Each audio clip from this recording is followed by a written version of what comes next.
This is Alan Peterson with the Houston Sun. And when I talk sports, I talk it with Bring the Pain Sports. Hey, folks, and welcome back. So we've got the SEC down. We've got the home conference AAC down. So now let's go over to the SWAC conference, another conference that's big here with HBCU football. Of course, TSU is the hometown team here in Houston. Now, last year, Alcorn State, home of Steve McNair, defeated Grambling in the championship game. And Grambling has made a heck of a comeback. I mean, just, 2-3 years ago, they didn't win a game. And to come back and they almost lost their football program because of money. And now they come back and they're in the championship game. So, Brother Jones, talk to me about the SWAC conference. Yeah, I would love to say TSU is going to make a resurgence. Not this year. Prairie View, though, looks pretty good. Yeah. So I can see them taking taking their end of the bracket. Alcorn's probably going to do the same. Yeah. In their side. But like you said, Grambling, good to see what happened with that program. I mean, they were in uproar. They were in turmoil. Mm-hmm. And to see what that program did and has done for the last couple of years, again, I see them in Prairie View being the top on their side. And, again, Alcorn, outclassing everybody on their side. Yeah, Alcorn is tough. I think that was their second one in a row. It was. Am I right? That's right. Okay, Jerry. Yes. Talk to me about the SWAC. It'll be interesting now this season. New coaching change at Alcorn. Mm-hmm. Definitely has some consistency at the quarterback position. Remember, Gibbs got hurt before the season ended. Yep. And I can't remember the kid's name, the quarterback, but he took the team to the Heritage Bowl. I mean, not the Heritage Bowl, the American All-American Air Force in Atlanta. And they competed. He didn't make a whole lot of mistakes. And it was just some situations where special teams, defense, breakdowns here and there, and they just weren't able to right the ship. Yeah, yeah. But going into the season, that's the question mark because of a coaching change. Right. At Alcorn. And I'm gonna kind of like hold them to that point. Yeah. Texas Southern on that point. On the other hand, according to what some workouts and all that I've seen, I've been out to, football is being done at Texas Southern. There's a different tempo, a difference of you can just discipline. say it. I can tell you really want to say something else. Just go. And I'm gonna let that go. Hey, this bring the pain, baby. Say what you. Football language is being used out on the field, and okay. to some folks that weren't accustomed to that type of language since they were in high school, were amazed at the response of the kids saying, "Oh, okay, we got to get this done today." Right. It's not a tomorrow. It's a situation. Coach mentioned in media day that if they've got a 90-minute practice, they're running for 90 minutes. Nobody's walking to the next station.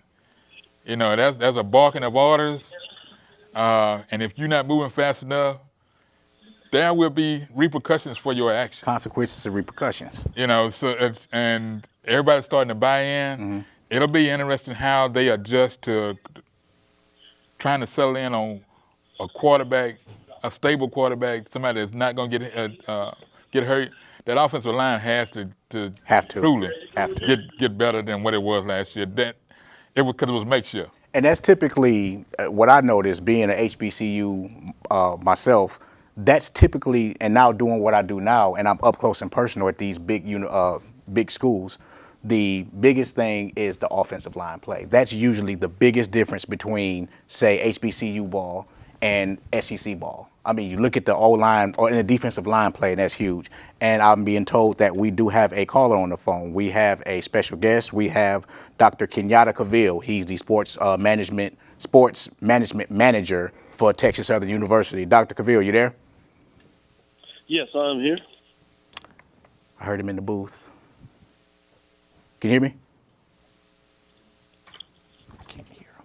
Yes, hello, you hear me? Hello? Can you hear me, Doc? Hello? Okay, well, we'll just move on while we get that situation straightened up in the booth. I'm not sure why I can't hear him. But, Mr. Kelly, talk to me about the SWAC conference and what you've seen. I think we've got him now. You there, Doc? Guess not. Okay, we'll go ahead and move forward.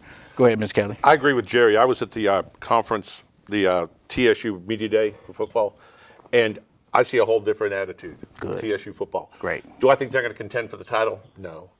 But I see them building. I mean, they've gone through so many things year after year after year. They win, then they get it taken away for NC2A violations. They go through a coach every couple of years. But, you know, I agree with what Jerry said. He said, you know, when they're between drills, they're running. He said, we're doing 90 minutes, we're working 90 minutes. Right. And if you mess up, you're going to pay. Right. And even talking to some of the players, they expressed that the whole attitude and culture at TSU is just changing tremendously. Right. I think Alcorn State's probably going to run away with it. I mean, look at, but I don't take Grambling out of the mix either. Because Right. look who Grambling starts off with. First game, Arizona. Arizona. And that's going to be kind of their Measuring U stick, of kind H of. Yeah. and Oklahoma. Yep. If they could do well against Arizona, I think they got. And besides, you know, you got Grambling. They got the old Eddie Robinson tradition. You know. That's and right. I remember as a kid. I'm 62. I remember growing up. We had 2 TV stations, and they're like on Sunday night at 10:30, it'd be Grambling college football. That's right. And I remember sitting watching that. Yep. Never knew where Grambling was. Never did, but I just liked. They had a culture. The you know? tradition. Yeah. Yeah. Absolutely. And I think, you know, I'd like to see TSU do well. I think they're going to. Yeah. Yeah. But I think absolutely. Alcorn's going to. Absolutely. Hometown team. Dr. Cavill, you there? Yes, I'm here. All right, we got him. All right, folks. This is Mitchell Brock. So we got Dr. Kenyatta Cavill, who's a sports management manager for TSU, and that's a perfect segue from Mr. Kelly. Doc, talk to me a little bit about what you guys have got going at TSU as far as the different changes up top. Yeah, the first thing is, as you alluded to, is a new head man in charge, Michael Haywood, who's out there really getting it together. And one of the biggest things that he talks about is the fact is he wants physicality with his team. So as the experts have talked about, is just the way they get into practice, no nonsense attitude. So you'll see them play a much more physical brand of football, which is going to keep them in a lot of games and may find them getting what many people would, at this point, say is upset. So I think that program is on the move.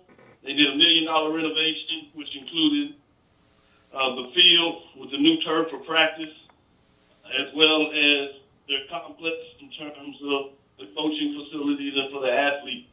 Also some work done in terms of the academic side as well. So that's what we're looking at. I think the biggest we have going into Texas Southern University is what they're going to do at the quarterback position. Christoph is the man that looks like he's going to start off under center, but as far as his playing caliber is going to go a long way in determining whether Texas Southern can transition to the top of the league. And at the top of the league, the top 3 teams that you're looking at, and this is my order of perspective, would be Grambling at the top, Prairie View right underneath them, and I'm talking about just margins of ever. That big State Fair Classic in Dallas is going to be a huge matchup, and behind them is Southern. So you don't even have Alcorn, the 2-time defending champion, in your top 3? I gotta ask you. Yeah, I was just talking about the west side. On the east side, I think Okay. the Alcorn, Okay. them being at the top, you beat the champion to make a transition. What you're really looking for there is the coaching transition. You go from Hobbs going in with the new coach for Alcorn, Greg McNair, to see what he's going to get done. And so he has some talent that's still there, but most people have somewhat of a question mark just to see can they transition. Plus, you got the Alabama State team. It was very talented, local. It's also trying to figure out what they can do at the quarter position with Brian Jenkins. Brian Jenkins come over from Thune Cookman. When he's at when they ran the MEAC, literally winning like 4 or 5 championships of the MEAC in that league. So he has the coaching caliber to get it done. Also, you look at Jackson State that brought in a new coach coming from the SEC. So, you know, he has the pedigree coming out of Mississippi State. So a lot of people are looking at Coach Hughes. What is he going to the table? Another person that's rooted in physicality. So we talk about having a physical team. Most would tell you that the State talented team, they had a lot. Montez Ivy at the quarterback position. So if he can get it to some of those big-time people, they push Alcorn. And remember, the last couple of years, they beat Alcorn 2 years ago before they went to the championship. In the regular season, sure did. Everything they wanted Sure last did. year before they pulled the game out. Yep, sure so did. The three teams on both sides that are pretty top heavy in terms of the East and West division. Ultimately, I would say if I had to hedge my bets, playing this championship game at this time, I got Alcorn State Braves facing the Grambling State Tigers. Okay, and a rematch. And, of course, that game is always played right here in Houston, right here at NRG Yeah, Stadium. that's coming in early in the season, but too many matches. So look for the things to change on the field. You have Prairie View that's hungry down at the new stadium. They have most of the tough teams at home, including Southern. Obviously, Texas Southern things up. Home swing have Alabama State over in the East that's looking to get it done. They have Southern at home, and then they have Alcorn State at home. So you have the toughest teams Absolutely. going on paper at home.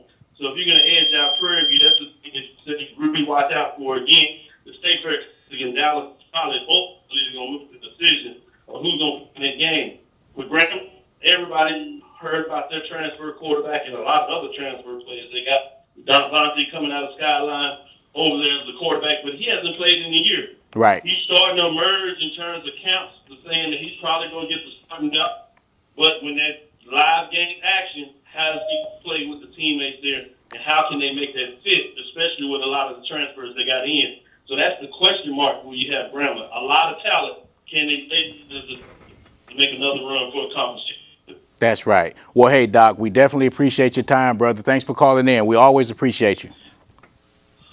No problem. If they want to follow, hit me at Dr. Kenyatta, KENYBTACAVIL, and that's the sports book. Thank you. Thank you, brother. Appreciate it. Service. All right. So we heard from an insider at TSU. So I think we're all pretty much in concurrence that Alcorn is going to run away with the SWAC conference. So what we want to do now is we're going to transition over into another somewhat local conference. You got Conference USA, and of course you got the Rice Owls in Conference USA. Oh, here we go. Here we go. Y'all, tell my mama I love her. And oh, he ain't coming in. Okay. No, That's he's right. coming around. He coming around. So, coming around. tell my mama I love her. Jump on somebody. He want to jump on somebody. Glad it wasn't me. This man, let me tell you what this man said about rice. Of course, he's a cougar. He said, man, I don't like rice. Matter of fact, I don't even like, when I order my Chinese food, I order noodles because I don't want no rice on my plate. Well, I'm going to tell you something. And this is reference to both the two schools here in town. Mm-hmm. 3 of the men that's on the coaching staff at U of H, Coach Herman, Coach Applewhite, and trainer extraordinaire, as Coach Herman refers to him, Yancey McKnight. That's right. Those 3 guys changed that program around in a year, in less than one season. Had not been to a bowl game since the days of Jess Neely. Had got close during the 9/11 year short season. Rice went 8-2. Went to Nebraska. Was first game out of the block. I think it was a Thursday night game, and competed up until a point, and depth perception got it, overcame them, overwhelmed them. But the fact that they were able to compete and finish out the season at 8-2 put them in a position to get a bowl game. But we don't have the bowl. At that time, they didn't have all the bowl games that they have now. Yeah. You know, and now it's all over the place. If you win 6 games, you're going to a bowl. Only because your conference is responsible for 6 to 7 bowls, yeah. and you got to get those filled out. Right. But when you mention Rice, I think about those 3 guys. Right. And that coaching staff during that time, you know, Coach Todd Graham was the first year when they made the switch out. Mm-hmm. Then Coach Bailiff, and he's been there ever since. And now it's like a given that before you graduate as a football player at Rice, which it was about finish football, finish school, go out to the workforce. That's right. Now you got a chance to go to the league. It's about getting some things done. Conference titles did they win when U of H was there? Oh, here we go. I tell you, but he's right. He got a good point. You know, it is what it is. Oh. But I'm going to say this. The 2 most lopsided games that we've watched here in town happened at both of those 2 schools. And both of those scores got into the 70s, and it was switched out on both sides. Yeah, it was. It was. Now, I think they won Conference USA, what was that, 2-3 years ago? Yeah.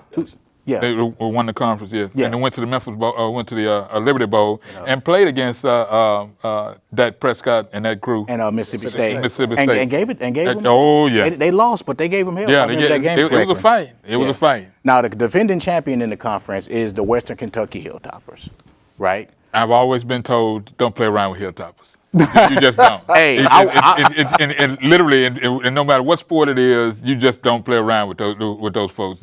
You can lose something in the process. Hey, I went to school in Kentucky. I went to Kentucky State University, so I can definitely tell you that is absolutely correct. You don't want to mess with them Hilltoppers. Talk to me about. Hillbillies up there. That's right. Tell me about it. I was coming from the big city of Detroit to go to a place like Kentucky. I was like, I didn't get caught out there at night. Let's just put it that way. I made sure I didn't get caught out there at night, man. Talk to me about Conference USA. You all pretty much said it. Western Kentucky on the east side, but Southern Miss to me is the team that kind of rises up for me on the west side. New coach now. Yeah, new coach. I understand that, but same players. You got a lot of guys coming back this year. He didn't lose a whole lot, so I got Southern Miss doing. Taking care of the West. I got Rice with a winning record. I got him with a winning record in the conference. That's the other thing that has gone on, the transition at Rice. They are not a consistent loser. I mean, right. you get a situation Correct. at Albatross a couple of years back, early on when Coach Bailiff's the early years, they had a losing season, and it was basically a situation like what they had last year. Right. A lot of injuries, trying to rebuild and all, and not having resources and all on campus to fill out that depth and all. Now they had what they had last year, new birth. Because of the weather, they've been practices and all that have been pretty much missing hit. But I expect them this year to win 7 games minimum, get to another bowl game. Yep. And everything, the ship will right itself. Yeah. For me, you can't just circle Rice as a loss on your schedule anymore. Yeah, nobody say anymore. You look down. There's Rice. We got nobody one laughs at that program, that football program anymore. Which is good because now that puts all the local Division I teams in a good light, and you can still hold on to local talent because, as Coach Yeoman and Coach Sumner says, in 100 miles, I can go and get what I need. And you got to have them grades though. I give Rice the credit on that. They don't fool around with them academics. Now, Kelly, the one team that nobody's brought up yet that's typically a power in that conference is Marshall.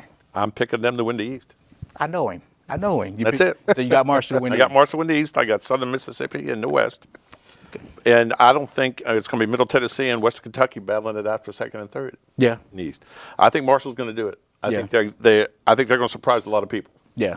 Jolivet?